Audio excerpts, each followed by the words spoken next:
What's up? Gerald 200. What day is today? Today is Sunday, February 2nd, 2025. And so we've kind of really set things up. Obviously, the first couple of modules were an overview of many different aspects of aging. We were connecting some of the, it was a little more of an emphasis on global impact and looking about at things like the kind of the economics as it related to healthcare, as it related to healthcare delivery and caregiving. And now we're going to kind of take a step back and we're going to focus in on different modules that look at right now biology, and then we're going to look at some of the biological diseases. So diseases are related to biology, so that's going to come in subsequent modules. This is module 4. We're going to be looking at why aging sets us up for certain degrees of failure. It is what it is.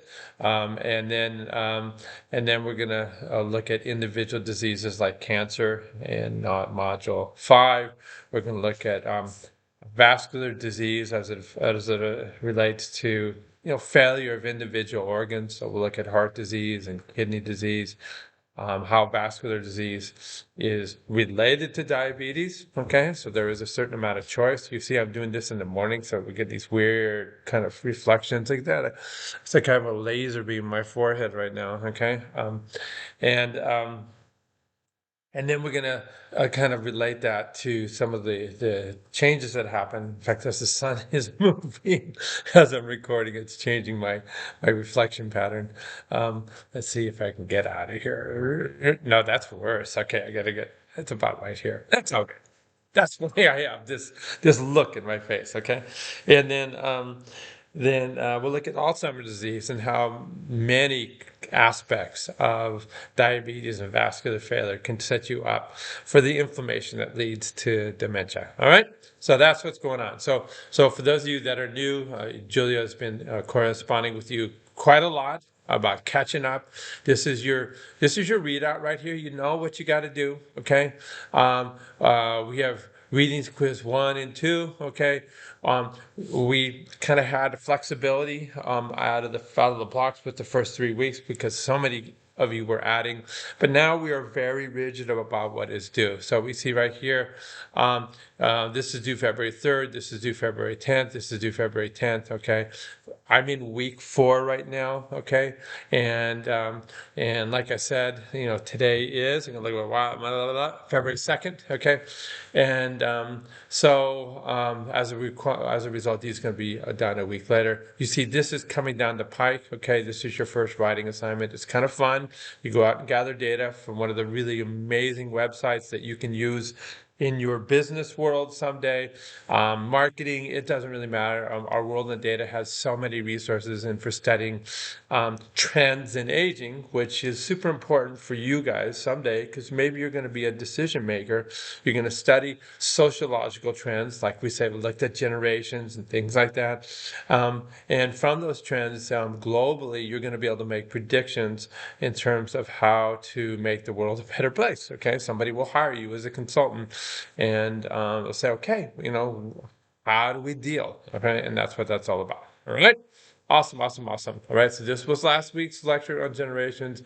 And so this week's, we're going to go into the biology of aging. Okay, no, this is not like, something that you all appreciate, but I'm going to give it some relevance to the business world. Okay, a lot of you guys are going to be B majors, why this is so important. Okay, all right, different ways of getting in there. You can either go through the visual table of contents right here, okay, and I can go in there, or you can go through the other table of contents, okay. And just a heads up, if you want to get working on your first writing assignment, it's about you're going to have graphs and figures, and then you have about 2 to 3 pages of writing. All right, we can go into content right here. Awesome. Okay. And we see I was looking at this first writing assignment myself, okay? And here's all your instructions. You just follow those instructions. It's pretty straightforward. Like I said, this is the URL to the website that is Our World in Data. And then we direct you into the two different components that we want you to look into, okay? So we're going to look at life expectancy, okay?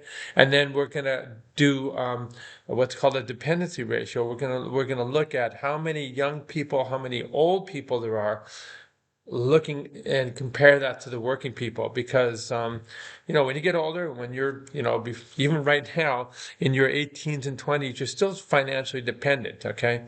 So it's looking at the burden that you have during these working years, these working age years, in financing and caring for people that are older and younger. And you see when you go and gather your data, how this is shifting, okay, to fewer children and a lot more older people, and how that changes the dynamic of what you're going to be doing.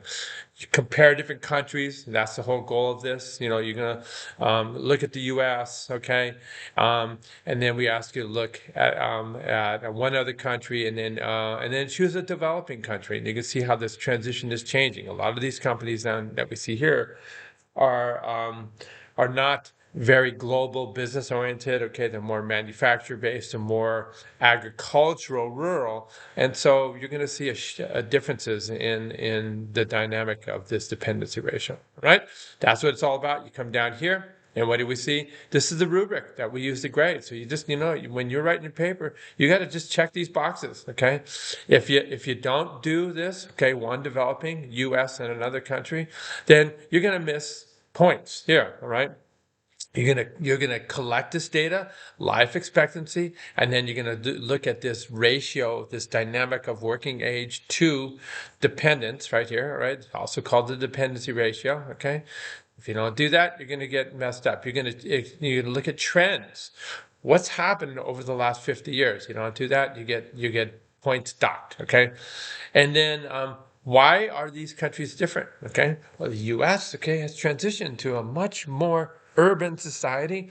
All right, very few farmers, etc. Whereas you compare that to say Venezuela or something like that, it's a whole different ballgame, right? Do you have your graphs? Okay. And when you're late, okay, we have to stick by this, because you know how many students we have in this class? We have like 315 students in this class. So, it's just impossible for us to deal with late submissions. Okay. So you got to be on time, right? Here's a bunch of FAQs. This is what the figures look like that you'll be gathering. You just do a screenshot and you're good to go. Okay. Awesome. Okay. As you scroll through this is my video of how to do it from last semester. In the next couple of days, I'll do a new one for this semester. It hasn't changed, so you can just look at this anyways. All right, that's it. All right, so where are we, guys? We're in right here, biology of aging. All right, awesome. Right, real nice kind of dynamic here. It's really interesting that when we look at evolution, okay, and I'm going to say this straight up for those of you that are new, okay, what you can do is you can open your quiz in a separate window in this your current browser, or in a separate browser. All right, that's one approach, and then you can start going away at nailing the questions.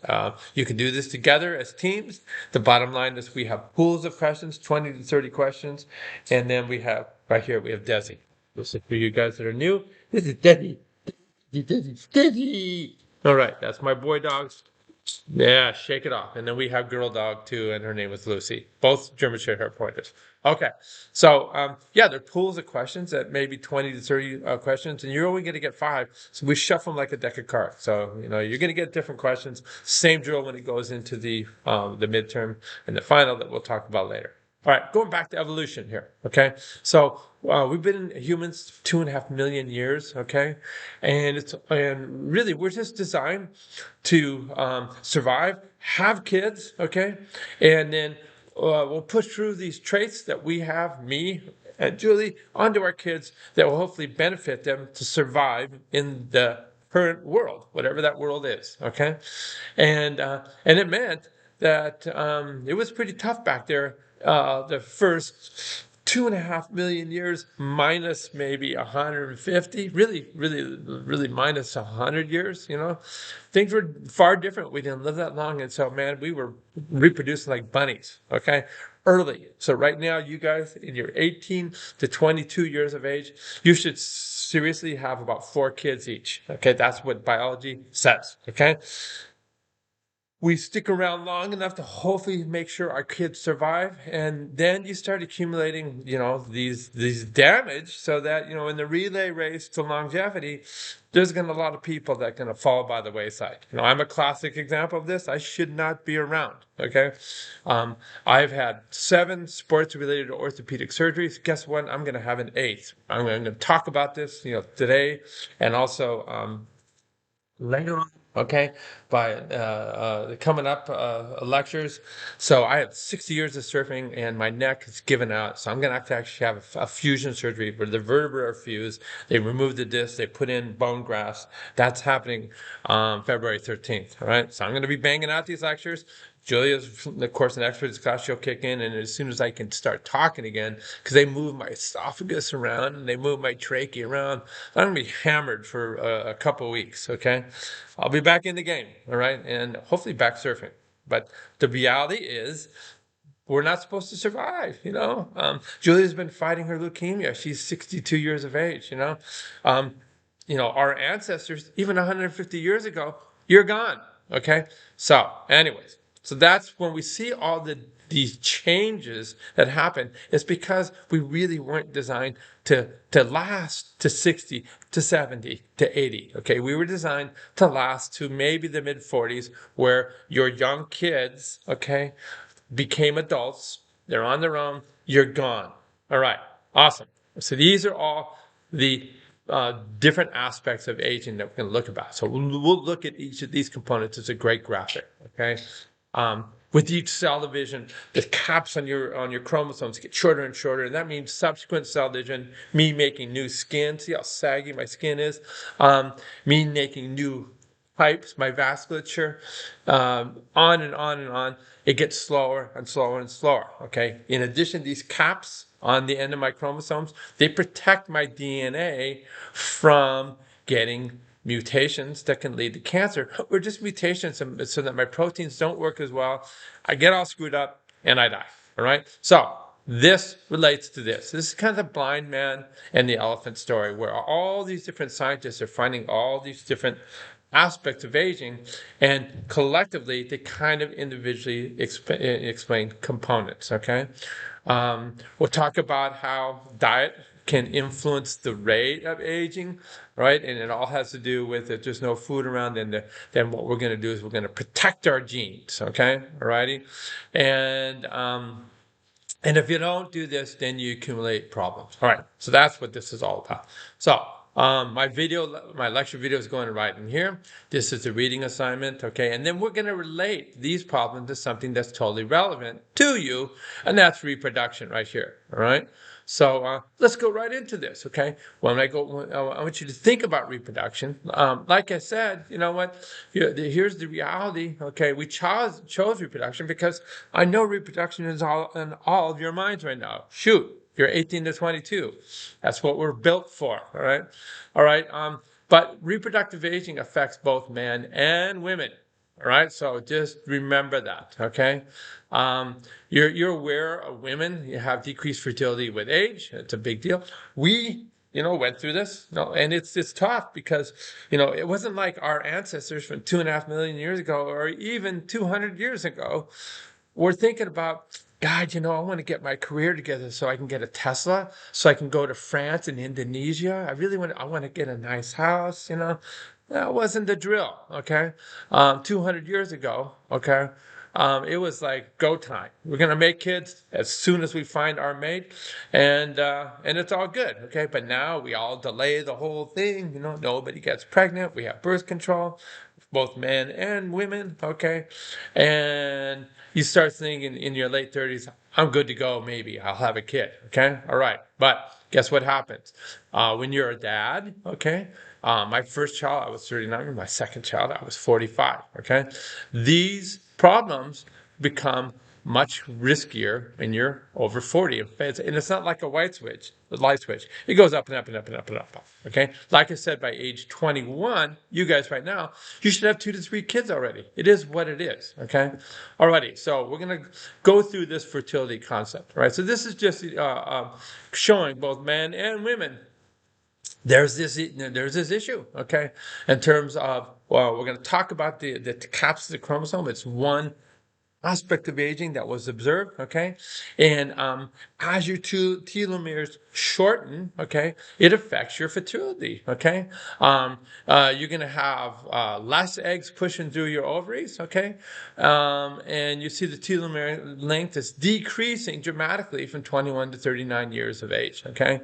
When the telomere decreases, you have more genetic damage and much more likely to have miscarriages, on and on and on and on. Okay, here's pops over here. Okay, short telomeres. Okay, my DNA is getting tweaked, fragmented. Okay, telomeres dictate cell division, so I'm pumping out fewer and fewer in the sperm, and because the DNA is screwed up, my spermies don't work as well. All right.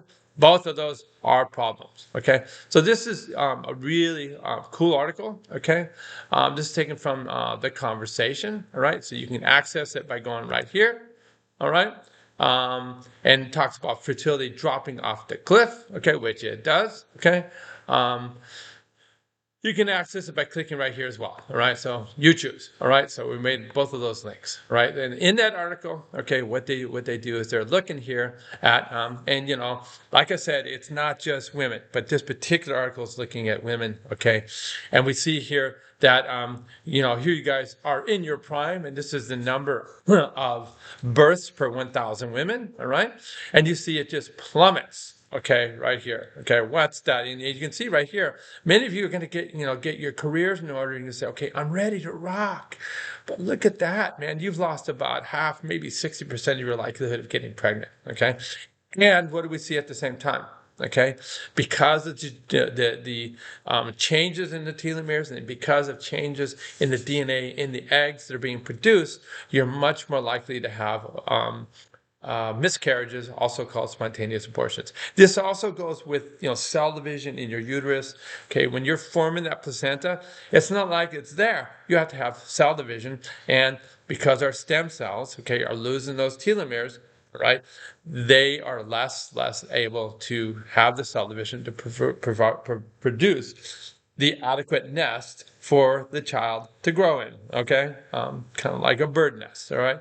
And that's your uterus forming the placenta, all right? So it is what it is, and this shows you right here, the blue line is fertility, the gold line is the likelihood of having a miscarriage. Pretty amazing stuff, okay? So then what we want you to do is we want you to go in there.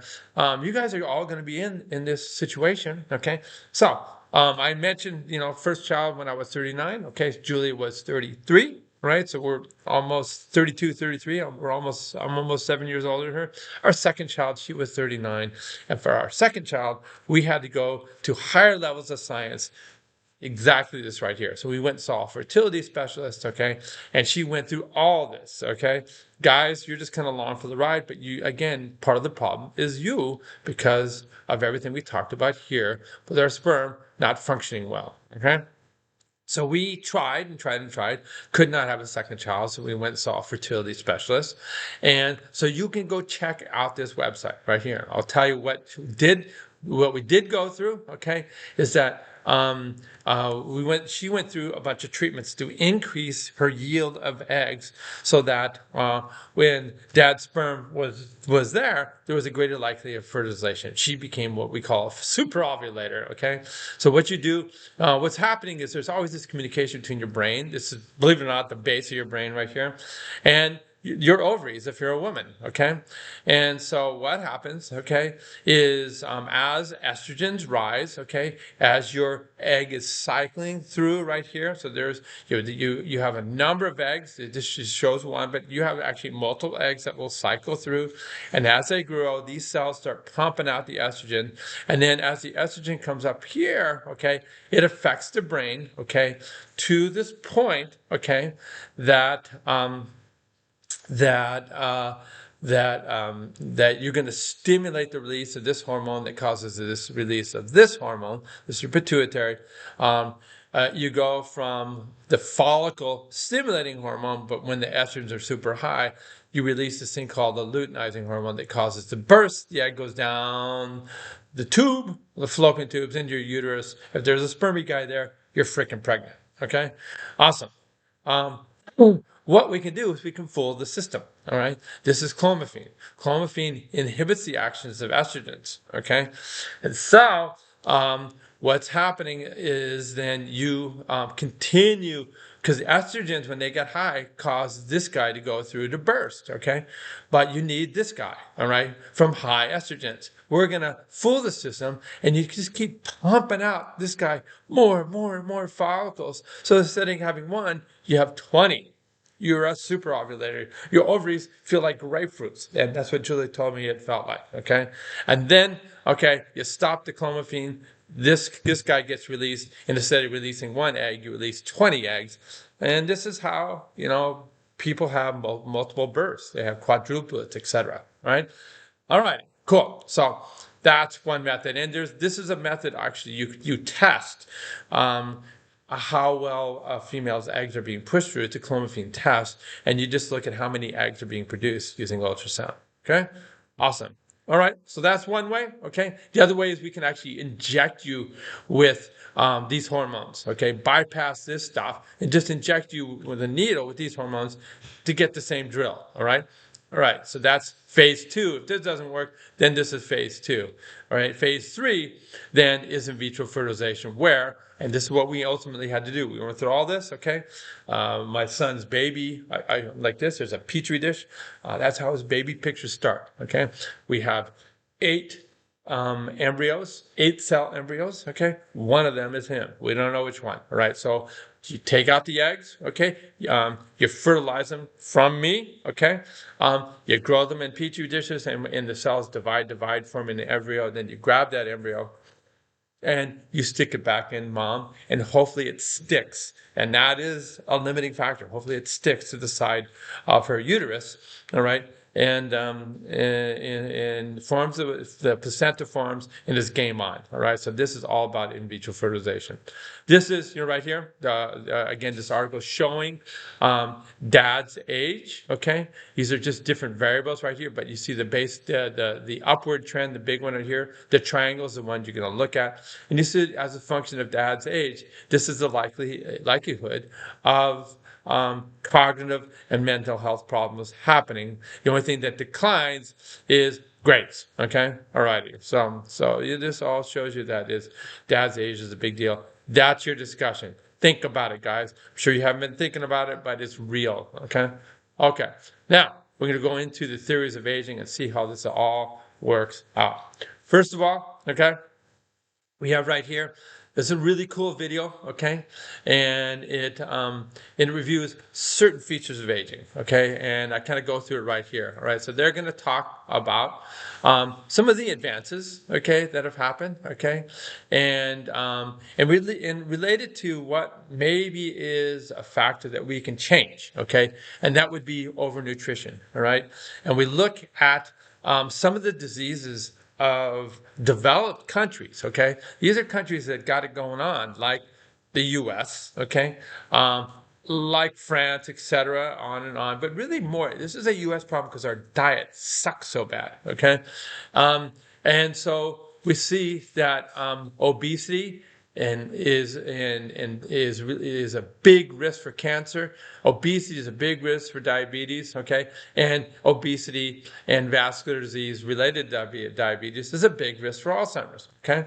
So it talks about this component. We have this sensor in our cells that tells us how much food we're taking in. Okay, when there's very little food, this NAD plus is high, and it tells our cells, hey, there's no food around, so let's repair what we freaking have. Okay, that's what it's all good about. When you have a ton of food around, then you make this thing called an NADH. You put a proton on top of it, so there's not a plus, but H, and then that says, screw protecting ourselves. Let's just undergo cell division and go nuts while there's food around. Because again, you take steps back.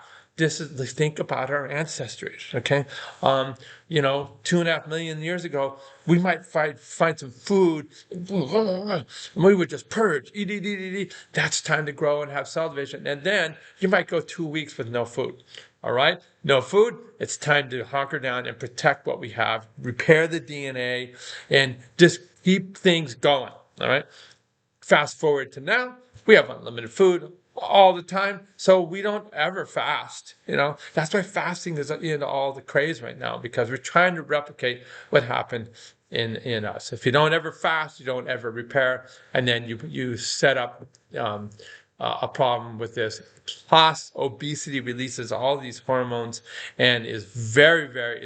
It's like a war. Your fat cells grow and explode. The immune system goes in there, so you're in this period of chronic inflammation. All right. So, just as a side note, okay, it's not included in this video. Okay, I might even put it in later on. This is big business. Okay, there are so many nutritional supplement businesses. Okay.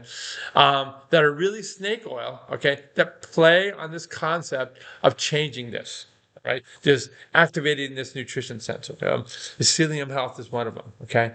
And they take a grain of truth, okay, and run with it, and they ask you to spend, $100 a month for their supplements that are going to slow aging, reduce disease, with no science that backs it. All right, so so you got to be careful. Alrighty, cool. Then they go over the stem cells right here. Okay, we have, like, for example, my bone marrow, my cells that produce my red blood cells, my platelets, my white blood cells that fight off infection, which there are many of them. Okay.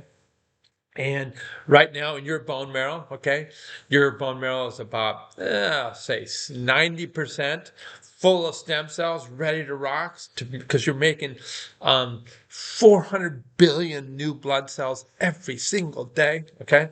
And this starts with a stem cell, all right, that says, okay, you're white, you're red. And then, more cell division, all the different types of white, okay? By the time you get to be my age, now my bone, I'm going to be 70 in a couple of years, year and a half. My bone marrow is 30% of what your bone marrow is in terms of stem cells. So no big surprise that I'm much more vulnerable to infection because of this loss of stem cells. Same deal with my skin, like I showed you. Okay, it's all saggy and messed up. That's because I don't have the stem cells that you have. So my old cells have to hang in there. Awesome. Okay. That's what the drill is about, all that. Okay. All right. So we can go into this article. Okay. This article then gives you more detail, and then there's this really cool Business Insider article that reiterates the same basic concepts. Okay.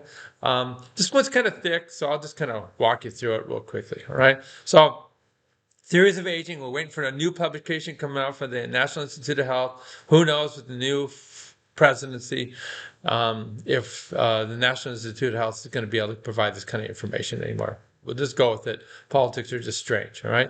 All right, this is a subgroup called the American Federation for Aging Research, all right?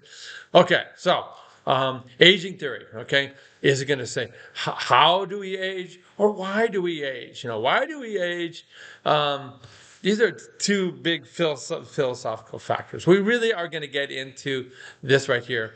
The why do we age thing is really a matter of, evolution, right? You're here just long enough, okay, to produce kids, progeny, okay, that's a science term, and then you're out of here, all right? That's why we age, okay? You're gone, and you leave it to the next generation. So what are we doing? We're screwing with evolution because people are living 30, 40, 50 years longer than the design, okay?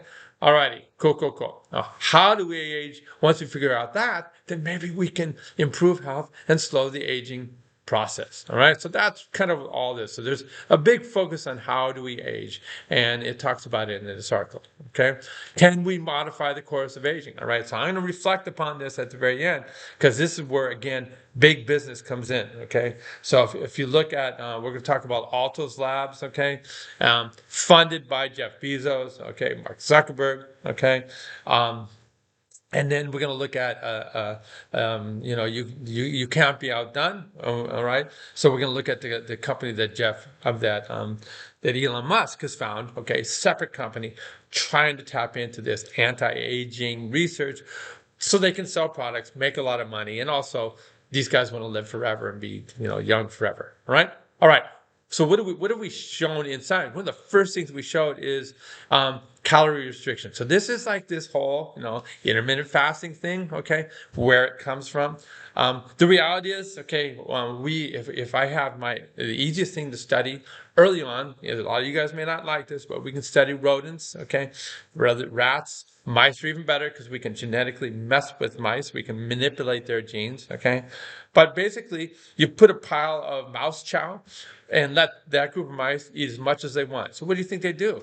Their evolution says, hey, I might not see a meal for another 5, 6 days. I'm going to eat as much as I can. All right, that's what they do. They eat, and they become obese mice, and They get diseases, they die, Okay. Then there's another group of mice that we just put a little bit out. We restrict their calories, their diet. Okay, and we see a couple things. Okay, first of all, they have less disease, less cancer, less vascular disease. Okay, they live a lot longer. Okay, but you know what? Evolution is a funny thing. Okay, if you are kind of starving right now, now's not a good time to be reproducing. The other guys that have unlimited food, it's game on, it's party time. So they tend to have genes and their biology geared up to reproduce, because so what? You produce the kids, the little mouse kitties, okay, and they get old enough to fend for yourself, and you're an obese mouse because you were the guy eating all the food, and you die. Big deal, all right? Big deal. So there's this balance between the two, all right? Awesome. Okay. So this then led us, okay, we're starting to look at this phenomena. Let's look at other animals mice live 3 years, so that's a long time to study when you have a limited budget of money to do the research. So then people started looking at they called model systems. Okay, this is the classic one. If you want to look it up, these roundworms, they grow in the earth. What a weird thing to look at. They're called Caenorhabditis or C. elegans. And if you look that up, there's nothing but aging research, because enough scientists started looking at it, and it was game on. Okay, the reason they look at it is they have hardly any genes. Their DNA is really freaking limited. So a couple changes, and you get big effects in terms of their lifespan, how long they live. Okay, and so this is what was found out. Okay, so they looked at, because roundworms, mice live 3 years. These guys might live 30 days. Okay.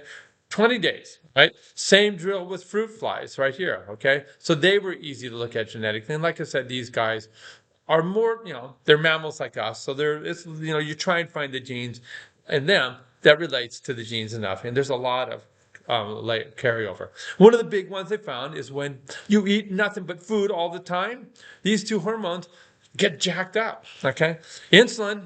You guys have heard that. Okay, every time you have a candy bar, sugar gets rushing into your blood. Insulin gets released, right? And insulin then goes to cells and says, "Hey, guess what? Look at all this energy. Divide. You got some DNA damage? Screw it. We'll repair that DNA damage when there's no food around." Remember that, like I said, when you're dieting, okay, then you get to hunker down and protect what you have. Right now, there's food around. Go. Same thing with IGF-1. That reflects the amount of not only sugar, but how much protein's coming in. It's time to go. Time to grow. Okay? All right. It's like insulin. They call it insulin-like growth factor. Okay, it's an unfortunate name, but it's the same thing. It's all about cell division. Alrighty. So then they looked at our friends, all right, those worms, and they found that this insulin-like gene, okay, if they modified it, okay, and that's all they did. They tweaked one gene. They found out that these mice live a lot longer. Do the same thing in mice. They lived a lot longer when we tweaked the genes for these. So that is kind of cause and effect, which is kind of awesome. All right. Okay. Awesome. So that is kind of this genetic basis. Okay. And again, this is this guy C. elegans I was talking about. All right. Okay, we come down here. This is all like the blind man and the elephant, where we're having different scientists looking at aging from their perspective. All right, these were kind of looking at the genes. Okay, and then this is another way of looking at the genes, but looking at mutations. Okay, so we all eat our acai berries and our blueberries in the morning, our antioxidants.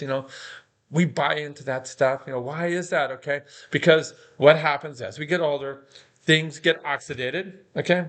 And when they get oxidated, guess what? The DNA, which is nicely bound and is my recipe for making new cells and new proteins, if it gets oxidated, it gets tweaked. And now I have a mutation. And now the recipe for making my genes is no longer working. Sometimes it's a mutation that causes cancer. Other times it's just a mutation so that now I'm putting out proteins that don't work as well. All right. So that's what this is all about right here. So one is oxidation, and then the other one that happens is you get this cross-linking of the DNA, but you also get cross-linking of proteins like collagen. Okay, that collagen's flexibility. You've heard about elastin and collagen for your skin.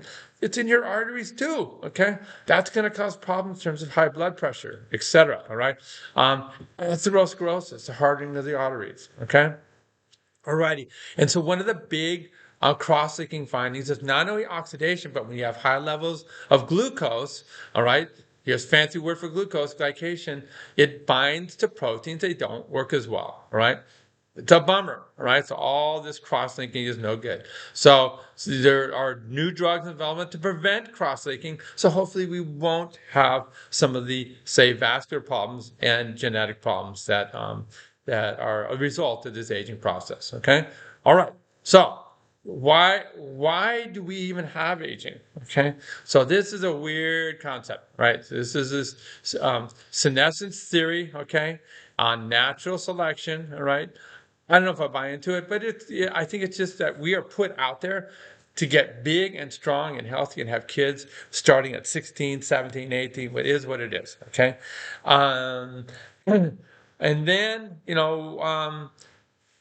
going to die off. Okay, so this concept of antagonistic pleiotropy, okay, things that make you grow, so you can be, like growth hormone and IGF-1 and insulin.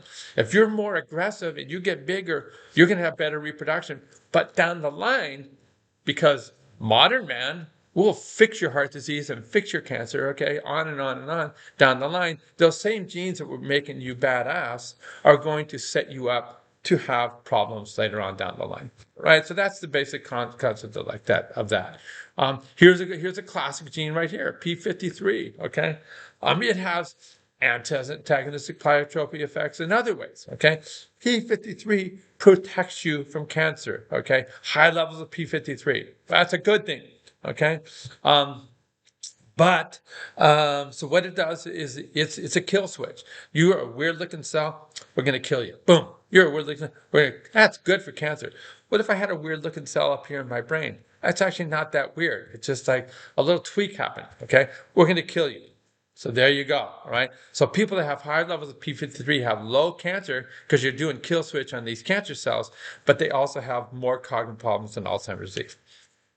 Antagonistic pleiotropy, all right? These are all different examples. Now, when we were talking about free radicals, okay, and antioxidants and my acai berry juice, my blueberries, this is the primary source. There are other sources. This is the primary source for generating these free radicals. That's your mitochondria, all right?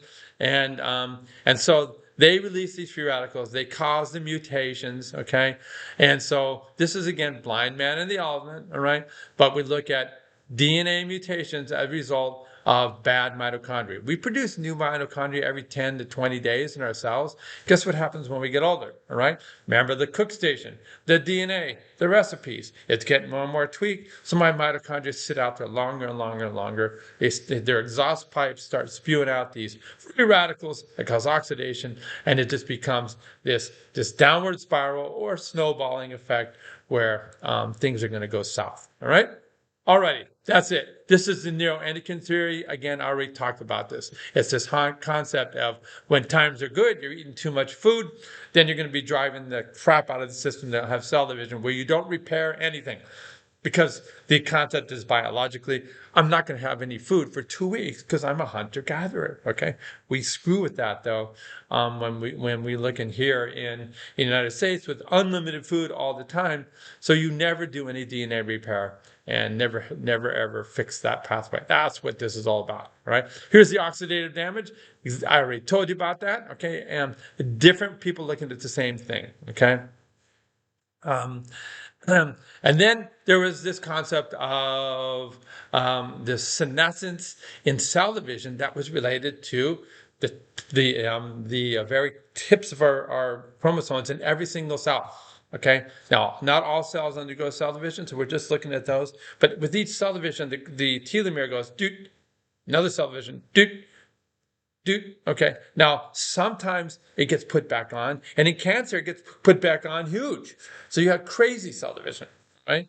All right, but going back to our stem cells, it's but every time that cap comes off, that cap protected this guy from oxidation and glycation and all the problems. All right, so my cap's getting shittier and shittier. Oh, more mutations. Boom. All right, so that's the observation there, and this reflects back to your um, your discussion board, okay, where we're looking at um, reproductive aging.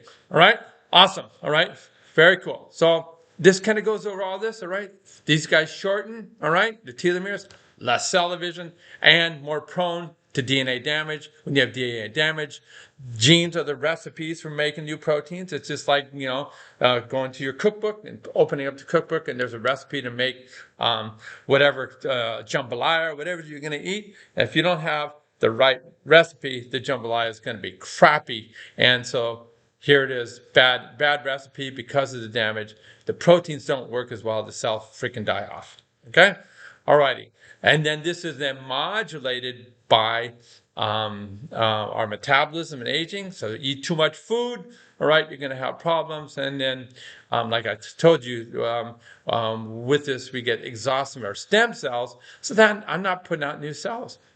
What can we do? The future, okay? Maybe we can improve stem cells, okay? Let's get some anti-inflammatory. How can we eliminate DNA damage? All right, this is big business, my friends. Can we activate the telomeres, okay? Good for cell division, bad for cancer, okay? More and more telomeres, it's go time. In fact, one of the most common mutations in cancer, of course, all the different types of cancers, is the telomerase gene that puts on telomeres is a mutation and it doesn't work right. Maybe we can change which recipes we turn on and off. That's called epigenetics by exercise and diet. Okay, on and on and on. Okay, here's dietary restriction. Maybe we can change the way things work. Okay, that's what and get rid of these old bad cells. All kinds of approaches there. That's the ultimate goal of science. All right, because what we want to do. We're gonna keep you living longer. That's what hospitals are for, doctors are for. Okay, do you want to live longer with all this disease? No. Okay, this is like 15, 20 years of just really horrible life. Okay, lots of limitations. Okay, scientists call that morbidity. Just you can't get around. You can't be who you are. How about if you just go? You're gonna have decline, but just have this compressed period of decline, and you're going to live longer. That's the concept. And like I said, this is big business, okay? So, no big surprise, okay, that the ultra-rich are throwing money at companies that come up with these anti-aging products and approaches to improve health and make them rich on people's fears of getting old. Isn't that the way of the world? So here's Altos Labs, okay, funded by Jeff Bezos, Mark Zuckerberg, and Bill Gates, right? So, we're looking at this change in our world right now. There's going to be a class war, my friends. But anyways, you can go over here and you go to Altus Labs, and here we are. We're going to get cell rejuvenation, reverse disease, okay? This is all about the company, all right? The science behind it. Here's career opportunities if you're interested, right? And then there's featured articles. So anyways, and there's a bunch of people, all right? These are all leaders of the world of aging research that have bought into this. So it's a big deal, okay? All right, that's part one. All right, let me get my face out of the way, okay? But not to be outdone, we have Unity Biotechnology by Elon Musk, okay? Of Tesla fame, now Doge fame, okay? So what's he got going on? Of course, he's got his fingers into the game, okay? He's going to harness the pathways of aging biology. Here's all about it. Here's the science, the pipeline, clinical trial, investors, job opportunities, all right? So it's the real deal, my friends. It is the real deal. It's very, being informed about this will help you be informed consumers, but also keep your eye on the prize. You may want to get involved in this. If a lot of you guys are going to become money managers, investment counselors, and part of the portfolio is going to be biotech, and a big part of the biotech is going to be this aging research. So being educated about what's real and what's not is important. This is a Business Insider article. We actually get access to it here. Obviously, there's tons of advertisements here, and it is what it is. That's Business Insider, okay? You pay to go, okay? But they go through all these things, and then again, this is the figure that we got, okay? There's errors in DNA, okay, in the recipes for making new proteins, okay? Just like there's errors in the recipes for making the food, it's not going to go right, okay? So when there's an error, these are your genes, then things are going wrong. And here's mutation, okay? And then I talked about this. These are the telomeres in my chromosomes. They get shorter and shorter. And then when that happens, this is more likely to happen because you're not protecting the DNA. Okay? Awesome. So all super important stuff. Okay? Bad proteins, okay, means this is part of your cells doing this really cool stuff. This is all screwed up and your cells are not going to work right. Your cells don't work right. Okay? They're going to die. All right, and so that's what this is all about right here. Okay, zombie cells. Okay, and then a big part of what we saw here, these guys, all right, delivering new parts of the cell. Here's a part of the cell that every 10 to 20 days, you're producing new ones. You have hundreds of thousands of these in every cell. If you don't put new ones out there, see this stuff. Okay, these parts go spewing out. They generate the free radicals that cause oxidation, that cause all the problems. All right, so that's the basis of this article. I think what I've done here is I've overextended my time, okay? But you can see, okay, that everything we talked about is very relevant to the business world, and everything we talked about is very relevant to you, for example, in here, when you're looking at getting pregnant, okay? Not only are you going to have trouble in terms of telomeres, okay, and the rate of cell division, but you're going to have mutations and things like that, all right? So this is all very real, okay? This is how science gets around it, but at what cost? Okay, my friends. That's it. Peace. We'll see you next time.